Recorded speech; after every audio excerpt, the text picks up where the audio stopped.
Today we're going to talk about whether you should case brief in law school. What's the answer? No!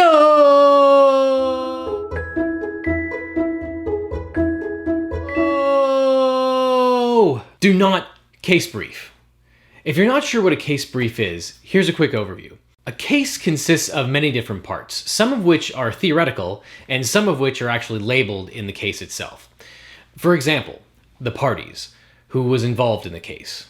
The procedural posture, how the case got to the Court of Appeal. Was it an appeal from a trial, a motion to dismiss? Was it appealed from an intermediate court to the Supreme Court? The questions presented. What legal questions did the Court of Appeals or the parties were they interested in? The facts, the reasoning, the policy or philosophical questions, dissenting opinions, dicta, etc., etc., etc. Case briefing means that you summarize those different sections of the case into some written summary. Book briefing, the cousin to case briefing, is where you take out a different colored highlighter and meticulously highlight each different section in the case.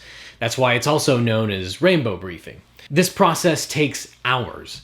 And unfortunately, this kind of briefing is a huge waste of time. It is just pure busy work. Why? Because you can't use the information that's found in those cases on the final. It's almost all irrelevant. This is shocking to most people. But think about how you're going to use cases on a final exam in law school. We have a whole video on what you should know about law school exams, and we'll put a link down below. But in summary, a law school exam is a test of applying the law just like a real lawyer would in the real world. You pretend to be a lawyer for one side and then mentally flip to being the lawyer for the other side. You're constantly arguing for claims and counterclaims and defenses. In those circumstances, there is no room at all for most of the information that you put in a case brief. When you're arguing like a lawyer in court, you don't care about the questions presented in the Court of Appeal. You don't really even care about the procedural posture, except in rare cases in like civil procedure. Even the reasoning and the rationale and policy, it's not helpful in a courtroom setting. What you will use on a final exam are one of two things. One, either the bare recitation of the facts or a bright line legal rule. For example, let's say on the exam that you have a simple hypo about a man who drives through an intersection while the light is yellow and they hit a pedestrian. In class, you read two cases. In the first case, a person is liable when they drove through an intersection while the light turned red.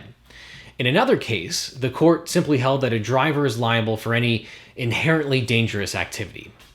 Using those two cases, you might argue that the man is liable by drawing an analogy to the red light case. You'd say something like driving through an intersection with a yellow light is similar to driving through on a red light, and therefore that person is liable.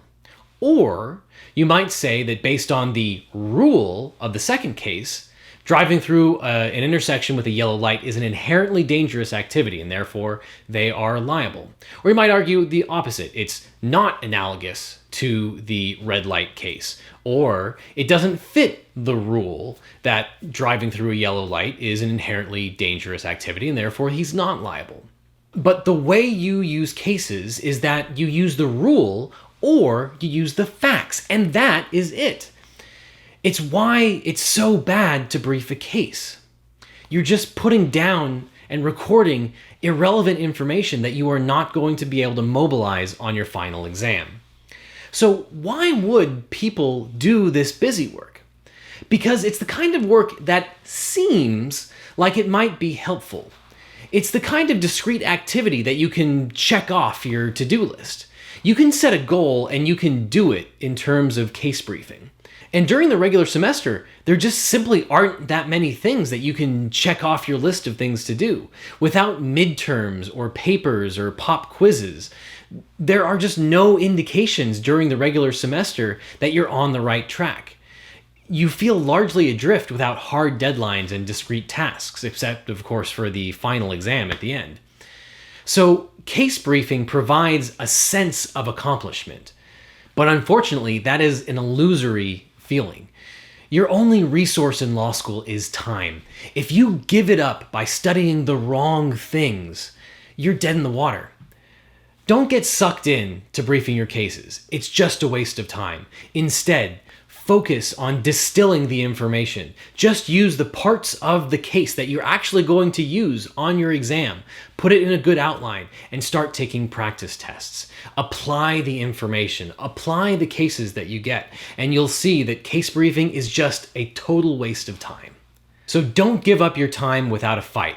Focus on the things that matter and cut out the time wasters, and you'll do much better on your next law school exam.